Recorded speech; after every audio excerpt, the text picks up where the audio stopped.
The Texas sun blazed high above the Maddox Ranch, turning the earth to gold and the air to a heavy shimmer. Guests fanned themselves with straw hats and paper programs as they waited beside the old barn dressed with ribbons and wildflowers. The scent of dust mixed with the sweetness of honeysuckle, but the only sound was the uneasy shuffle of boots on dry ground. Everyone was waiting for the bride. "She's late," someone whispered, adjusting his collar. "She's from the city," another murmured back. "Probably decided she couldn't stomach ranch life after all." But no one dared say it too loudly, not with Cole Maddox standing there, broad-shouldered and silent, his hat tilted low to shade his eyes. Cole had always been a man of few words. The kind that didn't explain himself and didn't need to. After his father died, he ran the ranch alone, rebuilt it from drought and dead with nothing but grit and sleepless nights. The townsfolk respected him, feared him even, but they didn't understand him. Especially not when he announced he was marrying a woman none of them had ever met. The story spread quick. She was from Houston, maybe Dallas, depending on who you asked. Some said she was desperate, others said she was rich but running. Either way, she was coming today to marry a man who hadn't been to a dance or a dinner party in years. A man who built his world out of dust and fences. Then, through the heat haze, came the distant sound of an engine sputtering. All eyes turned toward the road as an old truck rattled into view, coughing smoke as it limped toward the barn. It groaned to a stop, and the door opened. A figure stepped out, small against the vast blue sky. Her white dress was creased and stained at the hem. Her hair, once styled in neat curls, clung to her forehead with sweat. She carried a bouquet of roadside wildflowers, yellow, purple, fragile. And her shoes, delicate ivory heels, were torn nearly in half, straps dangling uselessly. Lila Porter took a breath, smoothed her dress, and began to walk. She felt every pair of eyes burning into her. Every whisper, every judgment. The gravel bit into her feet through the thin soles, but she kept going, one step, then another. She had walked the last mile alone after the truck broke down, afraid she'd ruin everything if she turned back. By the time she reached the edge of the crowd, her throat was dry, and her hands trembled around the bouquet. The preacher gave her a kind look, but most faces held only surprise, or worse, pity. Then she saw him. Cole Maddox stood a few steps ahead, his black vest catching the light, his shirt sleeves rolled up, revealing strong, sun-browned forearms. His face was unreadable beneath the brim of his hat, but his jaw was firm, his stance steady. The kind of man who looked like he'd seen storms and outlasted all of them. When their eyes met, she felt something unexpected, a flicker of calm. Not safety, not yet, but something like it. She reached him, her breath uneven, and offered a small, nervous smile. "I'm sorry," she whispered, voice barely audible. The truck broke down. In the road, she looked down at her ruined shoes and bit her lip. "I didn't want to be late." For a moment, no one moved. The guests waited for his reaction, half expecting him to scowl, to turn away, to call off the whole thing. Instead, Cole shifted his weight, looked down at her shoes, then back up at her face.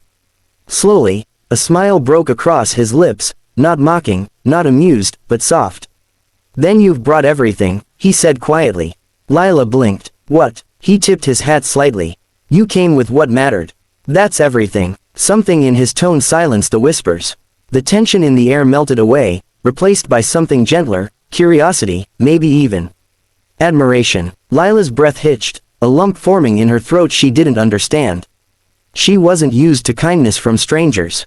Cole held out his hand. "Shall we?" She hesitated, then placed her hand in his. His grip was warm, steady, grounding. Together, they walked toward the barn as the preacher cleared his throat and the guests began to murmur again, this time not with doubt, but with a sense that something real, something unpolished and true, was unfolding before them. The barn smelled of hay, wood smoke, and time. Its rafters stretched high above like the ribs of a cathedral, and sunlight poured through the gaps in the weathered boards, scattering golden dust across the air. The preacher stood near the front, his Bible open on a barrel that served as an altar, while a few dozen townsfolk gathered on benches and crates, their murmurs fading as the bride and groom entered. Cole Maddox led Lila down the aisle of rough planks, his hand steady around hers. He didn't look at the people, he didn't have to. They were his neighbors, his ranch hands, the same folks who'd watched him work himself to the bone after his father died. They respected him, but they didn't know him, not really. And now, seeing the city girl beside him in her wrinkled dress and broken shoes, they watched with open curiosity. Lila's pulse thudded in her ears. The scent of hay was strong, and her fingers trembled around the bouquet. She couldn't remember the last time she'd felt so small, so out of place. In the city, she had known how to survive, smiles and sharp words, expensive clothes that hid fear. But here, there was nothing to hide behind. She felt stripped bare in front of these strangers, and worse, in front of him. The preacher's voice broke through her thoughts. "We are gathered here today." His words floated like music, but Lila barely heard them. Her eyes kept drifting toward Cole. He stood tall, his expression calm, hands folded loosely before him.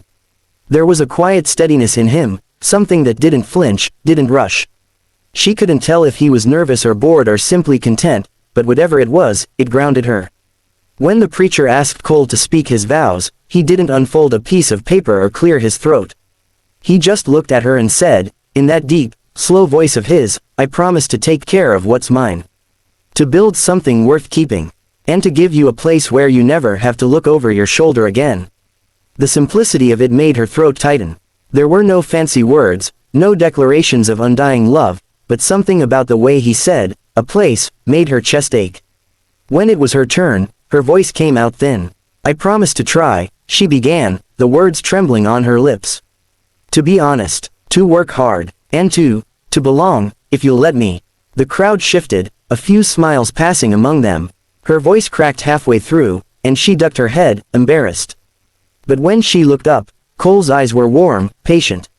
He didn't move closer, didn't try to fix her, just watched her like she was already enough. When the preacher told him to kiss the bride, Cole didn't lean in right away. Instead, he brushed his thumb along her cheek, wiping away a tear she hadn't realized had fallen. "Welcome home," he murmured, just for her. Then, gently, he kissed her forehead. The barn erupted in soft applause. Someone whistled. The tension broke, replaced by laughter and the low hum of conversation. But Lila barely noticed any of it. She stood there frozen, that single word echoing in her chest, home. Later that evening, as the sun bled orange over the fields, Lila sat on the porch wrapped in one of Cole's flannel shirts. The wedding dress lay beside her, folded neatly, its hem still dusty from the walk. Cole stepped out quietly, carrying 2 mugs of coffee. He handed one to her, then sat down without a word. The silence between them wasn't uncomfortable, it was full, like the air after rain. She stared out at the wide horizon. "You don't talk much," she said softly. He smirked. "Most things don't need talkin'. They just need doing." She smiled faintly. "I suppose that's fair." He took a slow sip of his coffee. "You came here with nothing but torn shoes," he said after a while. "Most folks would have turned back." "I almost did," she admitted. "But there wasn't anywhere else to go." Cole nodded, staring at the horizon. "Maybe it wasn't about running away," he said. "Maybe it was about finding something worth running to." The words hit her harder than she expected. For years, she'd moved from one mistake to another, one failed promise to the next. But for the first time, she didn't feel like a problem to be solved. She just was. The crickets began to sing, and the stars blinked awake above them. Cole stood, stretching, and looked down at her with that same quiet steadiness. "Get some rest, Mrs. Maddox," he said with a half smile. "Tomorrow's an early start." Lila looked at him, her chest warm despite the cool night air. "Yes, Mr. Maddox," she whispered back. As he walked back inside, she traced the rim of her coffee cup, her heart whispering the truth she wasn't ready to say out loud yet. Maybe, just maybe, this wasn't a contract. Maybe it was the beginning of something real. The first weeks of marriage passed like slow-moving clouds over the ranch, quiet, steady, but always shifting. The city inside Lila began to fade, piece by piece, replaced by something simpler, something raw and real. She woke with the sun, the scent of coffee and earth filling her lungs. Her hands, once soft and careful, grew rough from mending fences and scrubbing troughs. And when she caught her reflection in the window one morning, hair tangled, freckles darkened by the sun, she didn't see the frightened woman who had stepped out of that broken truck. She saw someone she was just beginning to know. Cole watched the change happen without saying much. He'd show her how to saddle a horse, how to patch a gate, how to read the clouds before a storm. He never corrected her harshly, never laughed when she got something wrong. Once, when she spilled half a bucket of milk, she'd expected him to scold her like men from her past might have. Instead, he just shrugged and said, "You're learnin'. Milk'll come again tomorrow." Sometimes, in the quiet of the evening, they'd eat on the porch and talk about nothing. He'd tell her about the time a bull got loose in the barn, or how his father once bet him he couldn't break a wild stallion by sundown. She'd listen, smiling, tucking her knees under her chin, feeling the warmth of his voice fill the spaces she didn't know were empty. But still, every night before bed, Lila's gaze would drift toward the corner by the door, where her torn wedding shoes sat, neatly side by side. She couldn't bring herself to throw them away. They were ugly, ruined, but they reminded her of the woman who'd walked a mile through dust and doubt just to stand at that altar. A woman who hadn't known where she belonged, but had walked anyway. One evening, late in September, she found Cole by the corral as the sun bled out over the hills. He was fixing a broken gate, sleeves rolled to his elbows, his shirt damp with sweat. The horses grazed quietly nearby, the air thick with the smell of leather and hay. She watched him for a while before walking up behind him. "Need a hand?" she asked. He turned slightly, a faint grin tugging at his lips. "You'll only get splinters. I've had worse," she teased, stepping closer. He chuckled low, tightening the wire on the gate. "You're not the same woman who showed up here that day." She leaned against the fence, brushing hair from her face. "No," she admitted. "That woman didn't know how to use a shovel." He set the pliers down, turning to face her fully. The last light of the day caught his eyes, gray-blue like the sky before rain. "You ever regret it?" she asked softly. "Coming for me, marrying a stranger who didn't even bring good shoes?" His smile deepened, slow and real. "You mean marrying the woman who showed up in torn heels and wildflowers?" He stepped closer, brushing a speck of dirt from her cheek. "No, ma'am, that's when I knew." "Knew what?" "That you weren't running from something. You were walking toward something. Toward me." The words hit her like a soft strike to the heart. Her breath caught, and for a moment, the world stilled, the chirping crickets, the rustle of the horses, even the wind itself. "You make it sound like I had a choice," she whispered, trying to smile through the lump in her throat. "You did," he said gently. "You always do." Lila felt her eyes sting. She hadn't realized how much she needed to hear that, to be reminded she wasn't some charity case or broken bargain. She was wanted, chosen. He reached for her hand, rough fingers sliding against hers. She stepped forward, closing the space between them until her forehead rested against his chest. The steady rhythm of his heartbeat filled her ears, grounding her in a way words never could. "I used to think home was a place," she said quietly. "Now I think it's just wherever you can breathe easy." Cole's hand came up to the back of her neck, his thumb tracing slow circles against her skin. "Then breathe here," he murmured. They stood there until the sun dipped below the hills, painting everything in shades of amber and blue. Later, when they walked back to the house hand in hand, the old torn shoes caught her eye again.